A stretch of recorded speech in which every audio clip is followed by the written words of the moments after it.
Sabe, dos 3 seinens maiores assim, Vinland Saga foi o primeiro que eu vi. Logo após foi Vagabond e eu tenho que terminar Berserk. E mesmo ele sendo o único que tem uma adaptação mais atual, ele é atualmente mais apagado entre eles. Sendo que várias coisas populares de Vinland são atribuídas aos outros. Como eu não tenho inimigos, ou todos são escravos de algo. Mas Vinland Saga é muito mais do que um TikTok que você vê, um conto de vingança. Ou como alguma lenda disse por aí, um Stardew Valley de viking. Vinland Saga é um conto não só sobre uma história de vingança, mas sim sobre um herói trágico. É um conto sobre perdão em quebrar o ciclo de ódio. E é por isso que pra você que não assistiu, eu vim não só contar como as coisas acontecem, mas também como dissecar o que aconteceu, ou por que tal personagem faz o que faz, ou decide não fazer algo. Mas o melhor pra vocês e o pior pra mim vai ser o final, porque eu decidi fazer um vídeo de uma obra que não acabou. Inclusive, se eu não me engano, no momento que eu tô escrevendo isso, 10 de março, Vinland tá em hiato e parou num momento extremamente delicado no capítulo 217. Mas antes de qualquer coisa, eu queria te perguntar algo. Você acha que as pessoas podem mudar? Você acha que uma pessoa extremamente ruim de coração pode mudar? O senso comum é que sim.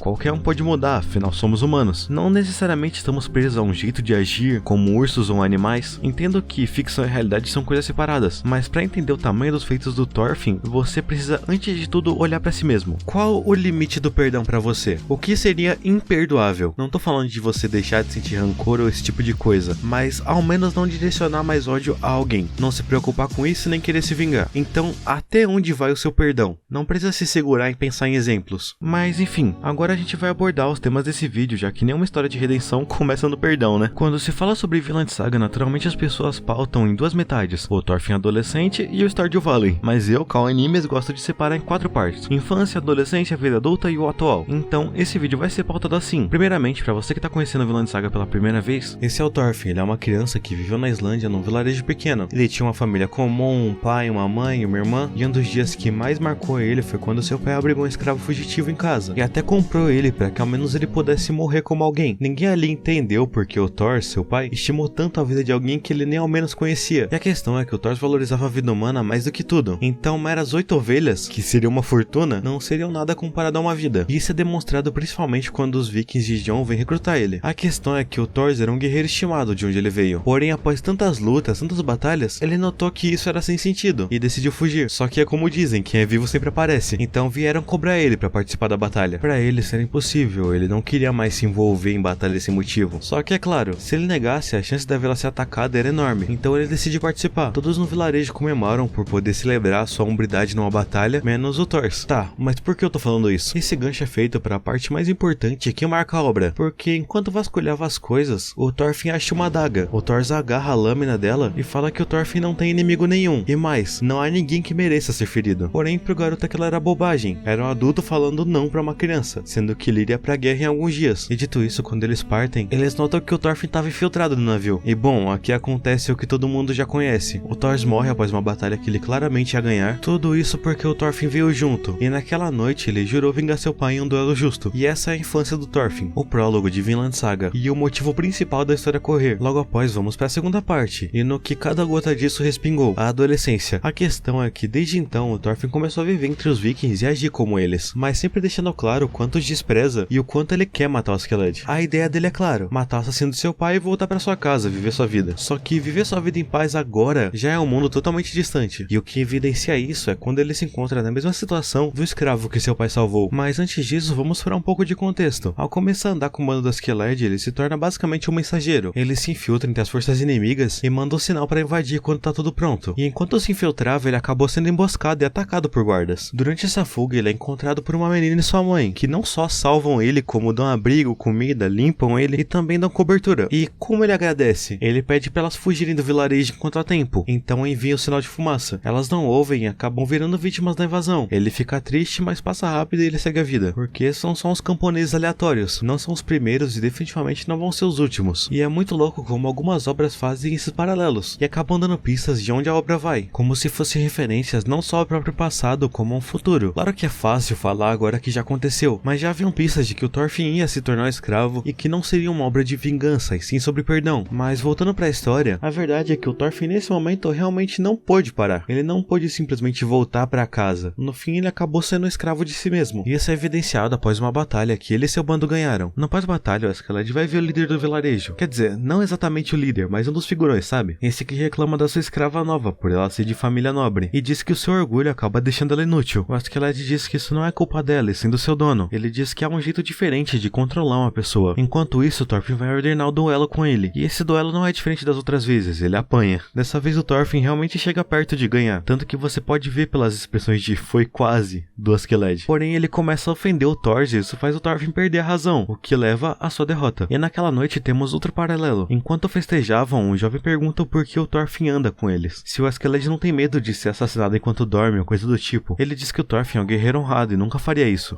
E antes dele poder elaborar, a gente vê o líder de antes repreendendo sua escrava. Com essa visão, Askeladd só consegue rir enquanto diz que o escravo do dinheiro tá agindo como o dono de uma escrava que ele comprou com dinheiro. A questão é que, para ele, todos são escravos de algo. E por isso que na luta contra o Thor, o Askeladd só perguntou se ele queria ser o líder dele. Na época, diferente de todos ali, ele era o único que não tinha amarra alguma. Mas a gente vai falar sobre isso mais tarde. A questão é que o paralelo de todos são escravos de algo se demonstra exatamente quando a Hordaland vai levar comida até o Thorfinn. Ela se questiona se ele também é um escravo. Ele é todo confiante e se gaba de ser livre, de ser um guerreiro. Mas o que ele não nota é que entre esses dois, o que diferencia é apenas o título. Ele não dorme dentro de uma casa, come o que acha, trabalha por nada, já que aquela surra não foi uma recompensa. E pior do que ela, ele é um escravo de si mesmo e de seus ideais. Porque atualmente, as únicas saídas que ele vê são morrer ou matar. Nem passa pela cabeça dele fugir pra outro lugar. A porta tá aberta e ele não sai. Ele fala que se fosse ela, mataria seu dono e fugiria, mas ela pergunta pra onde ela iria se fugisse. Se não tem mais lugar pra ela. Se não existe um lugar sem guerra e escravidão. Ah, e perdão, me corrigindo, é pior ainda, pois ele ao menos tem um lugar pra voltar. E mesmo assim não volta. Como Askeladd disse, todos são escravos de algo. E na reta final da adolescência de Thorfinn, nós vamos ver do que o Askeladd é escravo. Porque disfarçando suas intenções entre os vikings, ele decide ajudar um príncipe a assumir o trono. Enquanto fazia isso, seu exército começa aos poucos a duvidar de suas táticas. O que ocasiona uma traição, onde o Askeladd confessa que odiava cada um deles antes de matar um por um. Inclusive seu braço direito, que nos seus últimos momentos falou que só queria ser seu amigo. E sendo sincero, mesmo odiando alguém de início, passando tanto tempo junto, é impossível não começar a gostar de alguém ou criar algum laço. Então, enquanto perfura o corpo de Bjorn com uma espada, o Askeladd fala que ele realmente era seu único e melhor amigo. E após dar outra surra no Thorfinn, ele decide contar mais sobre seu passado. A questão é que Askeladd nem era seu nome verdadeiro. Seu nome é Lucius Artorius Castus, e sua mãe era uma concubina do rei. Nessa época era normal reis terem uma esposa oficial e seus amantes, as quais eles descartavam quando não serviam mais. E essa era a mãe do Askeladd. A mãe dele sempre contava histórias de heroísmo sobre seus ancestrais, e pra ser mais específico, a lenda do rei Arthur, que algum dia ele voltaria de Avalon e tornaria a Britânia o que foi um dia. Anos se passaram e o herói não voltou. Quando Askeladd fez 11 anos, sua mãe enlouqueceu, e no meio da rua ela acabou confundindo o pai dele com um herói. E quando mesmo ia matar ela, ele vai a defender com uma espada que estava próxima. Desde então, seu pai decidiu criar ele. Askeladd nunca faltou um treino, tentou ser o melhor possível, agiu com respeito sempre e aos poucos começou a ser aceito socialmente. Após anos fazendo isso, ele matou seu pai com a espada do seu irmão. Como ele não suportava nenhum daqueles ao seu redor, ele matou cada um do grupo de vikings do seu pai. Por isso Askeladd procura um líder. Após esperar tanta ajuda, ele viu no príncipe um jeito de criar o herói que ele esperava. Mas não só isso, ele conseguiu. Ele transformou um medroso num rei. Alguém que não nega a religião, porém a rejeita completamente. Que busca criar um paraíso na terra através de batalhas e sangue. Como foi dito, todos são escravos de algo. E o Askeladd buscava servir alguém que não era escravo de nada. De um herói, assim como sua mãe dizia. E isso nos leva ao ponto que estamos agora, com Askeladd jurando lealdade ao príncipe Canute. E por que ele jura lealdade ao rei? Por que ele não se torna um sendo que tem direito ao trono? Eu tive que pensar muito pra isso. Claro, ele não se achava digno, mas por quê? Eu demorei um pouco pra pensar nisso porque nunca me veio à mente essa pergunta. Nem me veio a cogitar que ele se tornasse um rei, mesmo tendo direito ao trono. A questão é que o Askeladd se odeia e não se acha digno. Conforme o tempo passou, aos poucos ele foi se tornando o que odiava. Ele começou se tornando um traidor, logo após um viking, e pouco a pouco ele foi fazendo tudo o que ele mais odiava. Como ele disse, ele odiava cada viking ali, mas no fim ele não era diferente. Se você anda com monstros, lidera eles e age como eles, o que você é?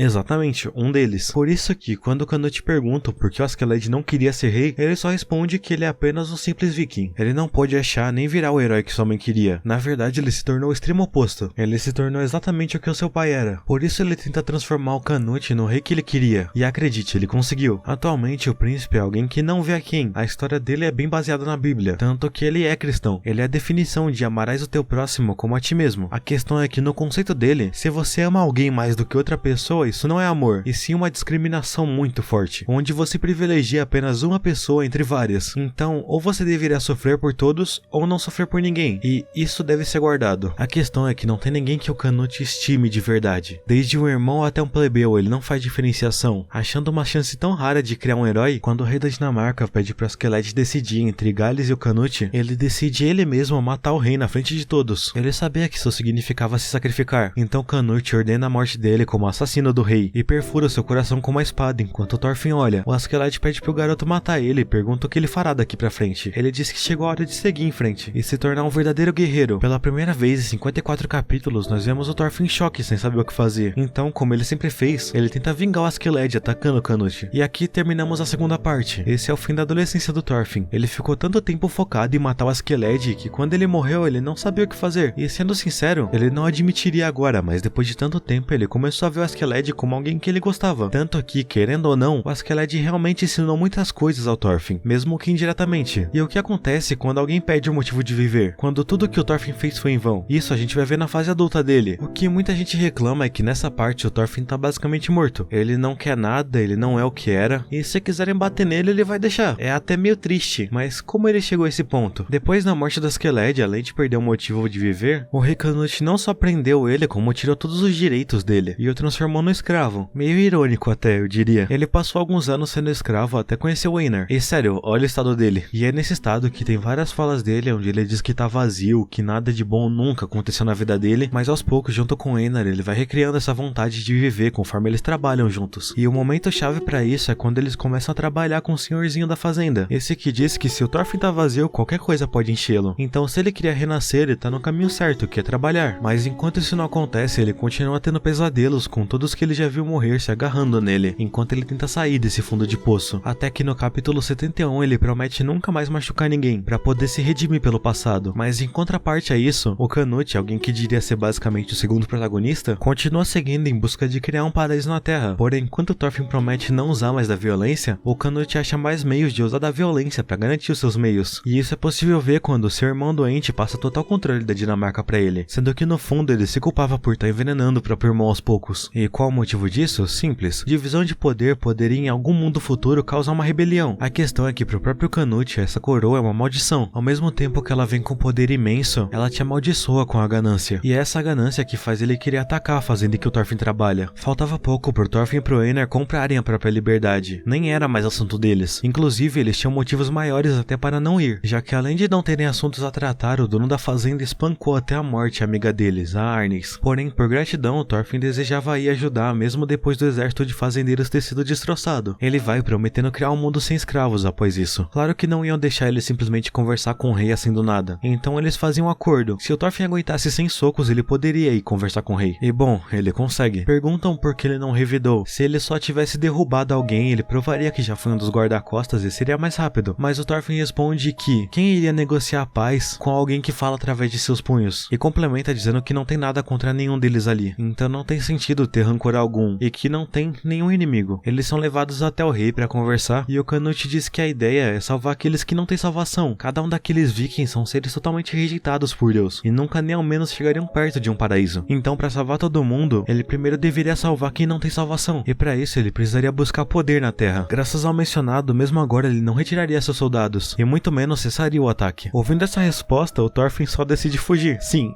isso tudo foi pra nada. Ele só vai embora com quem sobrou e achar algum canto no mundo livre de guerras. E assim o rei começa a rir descontroladamente depois de ouvir que ele sem uma arma e sem argumentos foi esmurrado e só veio pedir por gentileza. Depois de discutirem os termos finais, eles retiram suas frotas com o rei Canute dizendo que até agora nunca pensou em ninguém como um amigo fora o seu braço direito. Mas hoje ele encontrou dois, o Thorfinn e o Einar. Então hoje foi um dia bom. Após isso, o Thorfinn e companhia se preparam para começar sua jornada em busca de criar um mundo sem escravidão ou guerras. E essa foi uma volta inteira. Deu pra ver o Thorfinn saindo da imaturidade de uma criança até um choque de realidade gigante. Podemos ver como ele se desenvolveu, se preenchendo de ódio e rancor até o dia que não sobrou mais nada. E por fim podemos ver ele recomeçar como um novo homem, entendendo que no fim não há ninguém que mereça ser ferido por ele, assim como seu pai disse. E isso se mostra principalmente quando ele vai defender a fazenda, porque ele podia ter só fugido e viver sua vida. Ele não devia nada pro dono da fazenda. Inclusive ele guardava rancor dele por ele ter matado a sua amiga. E mesmo assim ele foi lá e levou sem socos trocos por alguém que não faria o mesmo por ele. E isso mostra que realmente nesse ponto ele virou outra pessoa. Fechando assim a terceira parte desse vídeo, que é a vida adulta, e finalmente começando a saga do Thorfinn atual. Que sendo sincero eu diria que é o melhor até agora, disparado. Mas eu não vou falar nele por enquanto, porque agora eu tenho uma pergunta pra você. O que você tirou disso? De toda essa jornada? O que você nunca mais vai olhar do mesmo jeito? Como eu não posso ouvir você, eu vou trazer meu take aqui e você traz o seu nos comentários. Sabe, sobre Vinland, o que me passa por enquanto é que muitas coisas não valem a pena, assim como outras coisas são inevitáveis. Muitas vezes na história o Thor é referido como um guerreiro de verdade, alguém que estava acima de tudo. Alguns diziam que o Thor olhava pra eles como alguém digno de pena, que não sabiam as amarras que os prendiam, mas relendo agora, eu acho que a conclusão de Vinland Saga vai ser baseada na humildade. Como dito, eu li até o 217, porém esse vídeo vai só até o capítulo 99. Então eu vou me até a informação que eu pude reunir até tal capítulo pra me embasar. A questão é que a não violência vivida pelo Thor já foi aderida, o renascimento pelo senhorzinho da fazenda também. O Thorfinn é um novo homem, mas tem algo que ele diz que o Thorfinn deveria ter ouvido, inclusive passa despercebido até por quem lê. São duas coisas. Antes do Thor lutar, ele entrega uma adaga pro Thorfinn e diz que é apenas pra autodefesa. Então não é exatamente um pacto de não violência, é um pacto onde a violência só pode ser usada em autodefesa. E mais pra frente, no arco da fazenda, o pai do dono da própria diz algo nas linhas de: você deveria ter se contentado com uma fazenda simples, algo grande assim trará ruína. Dito pela história, o fato da fazenda a qual o Thorfinn trabalhava crescer tanto chamou a atenção do rei pra tomá-la. Eu imagino que Vinland vai terminar com o Thorfinn realizando que sonhar muito alto talvez seja demais, e ele deva apenas viver a vida dele, assim como o Thor fez, ajudando quem ele pudesse. Mas por que eu acredito nisso? Simples, esse foi o final do Thorfinn real. Não vou dizer muito sobre isso, mas na vida real os planos de Thorfinn deram ligeiramente errado, então ele os cancelou e voltou pra Islândia, pra viver sua vida entendendo que enquanto existirem pessoas vai existir guerra. Eu odeio pensar nisso porque é um final ruim, porém como eu disse, eu posso estar errado, porque no mangá faltam personagens que existiram na vida real. Se eu não me engano era uma irmã do Leif, que por acaso foi extremamente importante pra isso, mas sendo sincero eu realmente não quero que o final da vida real aconteça, porque vai passar um baita sentimento de que tudo isso foi pra nada. Mas se isso acontecer, que ele ao menos vá pra outro lugar, ache um lugar melhor, sem guerras e escravidão, pra que ele possa viver, pois acho que não tem punição maior do que voltar pra casa de mãos vazias. Então se eu fosse dizer até o capítulo 99, o que me mudou seria definitivamente entender que ser mais forte de verdade é entender e perdoar a si mesmo, e não guardar rancor dos outros. Agora se for em Vinland como um todo, seria que nem sempre as coisas valem seu tempo. Talvez seguir em frente e deixar isso quieto seja uma boa. Ficar olhando só vai aumentar a vontade de cutucar um vespeiro. Enfim, era isso que eu tinha pra dizer. Vinland Saga ainda não acabou, vai ter outro vídeo, mas não por agora. E agora que eu postei esse vídeo, vou voltar às minhas atitudes locais como Homem-Aranha.